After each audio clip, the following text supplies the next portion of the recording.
स्वागत है आपका और एक नए वीडियो में और एक नए टॉपिक के साथ। मैं हूं डॉक्टर देवू, मैं हूं राजेश। स्वागत करते हैं हमारे यूट्यूब चैनल में। फ्रेंड्स, आज का जो वीडियो हम लेकर आए जिसका टाइटल है बांग्लादेश में हिंदुओं पर हो रहे अत्याचार, भारत में भड़की आग, रडार पर बांग्लादेशी मुसलमान। तो चले दोस्तों, वीडियो स्टार्ट करते हैं। आशा करेंगे पसंद आएगा और पसंद आए तो लाइक और शेयर जरूर से कर दीजिएगा। और चैनल पर पहली बार आए सब्सक्राइब नहीं किया तो साथ में सब्सक्राइब भी कर दीजिएगा। चलिए start.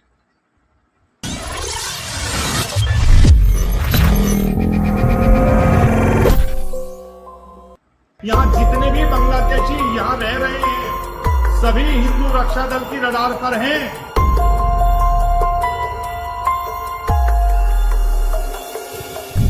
All eyes on Rafa, ये शब्द पिछले दिनों आपने दुनिया के साथ साथ भारत में भी जोरों शोरों के साथ सुना होगा। भारत के बुद्धिजीवी, खिलाड़ी और फिल्मिस्तान की दुनिया ने राफा को बचाने के लिए, हमास को बचाने के लिए खूब आंसू बहाए थे। गाजा में मारे जा रहे लोगों के लिए, बच्चों को बचाने के लिए छाती पीटने पर उतारू थे। सड़कों पर बैनर पोस्टर लेकर ट्विटर पर मानो जंग का माहौल था। लेकिन बांग्लादेश में आज जब बेकसूर हिंदुओं को जिंदा जलाया जा रहा है, महिलाओं के साथ गैंग रेप किया जा रहा है, लड़की के मरने के बाद उसका प्राइवेट पार्ट नोचा जा रहा है, लेकिन सारा बुद्धिजीवी गैंग, खिलाड़ी, फिल्मिस्तान की दुनिया चुप है। जुबान पर ताला है और उस ताले की चाबी मानो कहीं खो गई हो। यहाँ एक और बात गौर करने वाली है, जब फिलिस्तीन पर हमला हो रहा था तब भारत का ज्यादातर मुसलमान उसके पक्ष में खड़ा था, लेकिन आज जब हिंदू मारा जा रहा है बांग्लादेश के भीतर तब भारत का हिंदू मानो निंद्रा में है। लेकिन कुछ लोग हैं जिनकी आंखें खुली हैं और वो जानते हैं अगर ऐसे ही सोते रहे तो फिर सोते ही रह जाएंगे, और ऐसे लोग बांग्लादेश में हिंदुओं के समर्थन में खड़े हैं। मोदी सरकार से मांग भी कर रहे हैं कि बांग्लादेश में मारे जा रहे हिंदुओं के लिए कोई कदम उठाएं। अल्टीमेटम भी मोदी सरकार को दिया गया। सुनिए हिंदू रक्षा दल का क्या कुछ कहना है। आज बांग्लादेश में जिस तरीके से हमारे हिंदू भाइयों को मारा जा रहा है, काटा जा रहा है, बहन बेटियों के साथ बलात्कार और सारे मंदिर तोड़ दिए जा रहे हैं, आज पूरी दुनिया मौन है, कोई भी कुछ कहने को तैयार नहीं है। हमारे हिंदू भाइयों के लिए सब चुप हैं। मैं सभी को बता देना चाहता हूं, नरेंद्र मोदी जी को भी कह देना चाहता हूं, या तो 24 घंटे में वहां बांग्लादेश में हमारे हिंदू भाइयों पर जो अत्याचार हो रहा है वो बंद हो, अन्यथा मुझे सभी जगह की जानकारी है, यहाँ जितने भी बांग्लादेशी यहाँ रह रहे हैं सभी हिंदू रक्षा दल की रडार पर हैं और मैं उन्हें छोड़ूंगा नहीं। मैं उनके लिए आर पार की पूरी ताकत के साथ लड़ाई लड़ूंगा।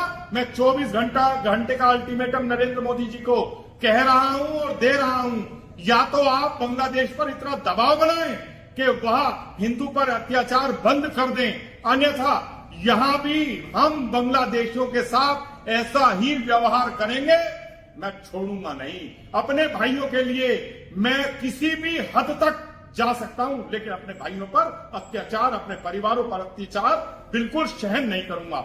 जय श्री राम। शेख हसीना अगर भारत में ना होती तो शायद बांग्लादेश में हिंदू ना मारे जाते, लेकिन जैसे शेख हसीना के प्राणों की रक्षा करना भारत की जिम्मेदारी है, वैसे ही वहां के हिंदुओं की भी रक्षा करना भारत की प्राथमिकता होनी चाहिए। दुनिया को ये भी सोचना चाहिए, दुनिया में 57 इस्लामिक देश हैं, लेकिन शेख हसीना जब बांग्लादेश से भागती हैं तो शरण पाने के लिए वो हिंदुस्तान आती हैं, जो कि जहां हिंदू बहुल हैं। और ये दुनिया को सोचना चाहिए, ऑल आइज ऑन राफा वालों को भी सोचना चाहिए कि वो चलाएं, इस हैशटैग को भी चलाएं, ऑल आइज ऑन बांग्लादेश, और बांग्लादेश में हो रहे अत्याचार की, बांग्लादेश में हिंदुओं की जो हालत है उस पर गौर करने की जरूरत है। हालांकि यूएन ने भी इस मामले में हस्तक्षेप कर लिया है। अब देखना होगा कि मोदी सरकार बांग्लादेशी हिंदुओं के लिए क्या।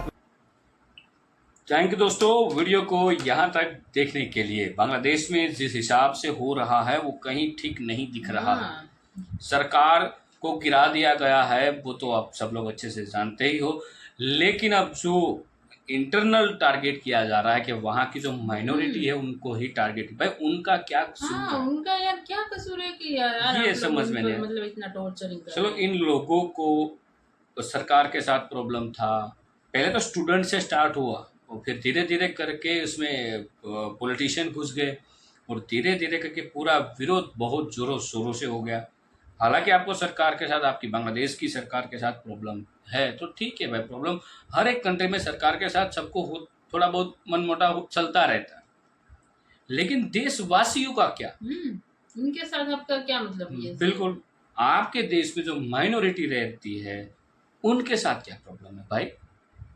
तो ये मेरे देखो, बांग्लादेश में हिंदू है, ईसाई है, क्रिश्चियन भी, बट वो माइनॉरिटी है, लेकिन है तो वो बांग्लादेशी, वो आप ही के ही है। ठीक है, तो उसमें देखो आपको भारत का कुछ विरोध हो सकता है, अभी तो ये भी दिख रहा है कहीं ना कहीं मीडिया में, तो फिर आपके देश के जो नागरिक है उसके साथ क्या प्रॉब्लम भाई?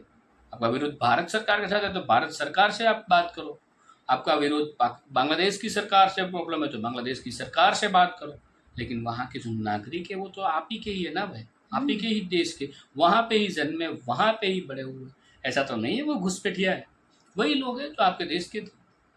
तो ये समझना चाहिए, और मेरे हिसाब से अब ये सब कुछ जो है सल से सल शांत होना चाहिए। ये अच्छी बात है बांग्लादेश के लिए भी और बाहर पूरे दुनिया के लिए भी, क्योंकि अब देखो ये भारत बांग्लादेश का भी, बांग्लादेश का हो रहा है, भारत का होगा, म्यांमार है, श्रीलंका, धीरे धीरे सब कुछ फिर बढ़ता जाएगा, तो एक दिन विश्व जो है तीसरे विश्व युद्ध में कन्वर्ट हो जाएगा। कहीं ना कहीं अब ये इशारा उसकी ओर दिख रहा है, लेकिन आशा करते हैं, भगवान से प्रार्थना है सब कुछ शांत हो जाए तो अच्छी बात है, क्योंकि देखो इन सारी चीज़ों से आपको तो लग रहा है नॉर्मल है, लेकिन सबसे पहले अर्थव्यवस्था टूटती है देश की, तो बांग्लादेश की अर्थव्यवस्था भी टूटेगी, और इनकी वजह से कई सारे देश के साथ आपका ट्रेड चल रहा होगा, उस ट्रेडों में स्टॉप आएगा। जैसे ट्रेड में स्टॉप आएगा तो जिस चीज़ की सामग्री की जो ज़रूरियात होती है, जो सस्ती मिलती है, तो बांग्लादेश से तो आएगी नहीं, फिर किसी और देश से लाना पड़ेगा तो महंगा होगा, फिर वैसे ही तो महंगाई बढ़ती है भाई। महंगाई बढ़ने का और कोई रीज़न नहीं बहुत बड़ा होता, ये सबसे बड़ा रीज़न यही होता है, देश की अर्थव्यवस्था या अर्थशास्त्र जो हम बोलते हैं उसके साथ। बाकी दोस्तों आपकी क्या राय है इस वीडियो के माध्यम से आप कमेंट में लिखकर जरूर बता दीजिए। फिलहाल आपसे विदाई ले रहे, मिलेंगे और एक नई वीडियो में दोस्तों आपके साथ। टिल देन जय हिंद, जय भारत।